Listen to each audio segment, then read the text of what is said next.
বিকাশৰ 12 দিনত অসমৰ বিভিন্ন জিলালৈ যাওঁতে মোক বহুত ল'ৰা ছোৱালীয়ে প্ৰশ্ন কৰিছে যে পুলিচৰ ফিজিকেল ফিটনেছ আমি পাছ কৰিলো, এতিয়া লিখিত পৰীক্ষা কেতিয়া হ'ব? ফেব্ৰুৱাৰী মাহৰ ভিতৰত এই লিখিত পৰীক্ষা সমাপন কৰাৰ বাবে আমি প্ৰচেষ্টা কৰিম। বহুত ল'ৰা ছোৱালীয়ে সুধিছে যে মামা এডিআৰই ৰিজাল্ট কেতিয়া দিব?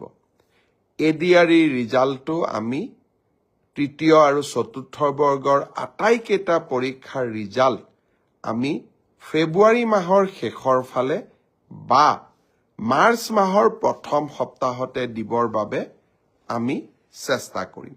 ইতিমধ্যে এই গোটেই প্ৰচেষ্টাবোৰ আৰম্ভ হৈছে আৰু আমাৰ প্ৰচেষ্টা হ'ব যে নিৰ্ধাৰিত সময়ত এইবাৰ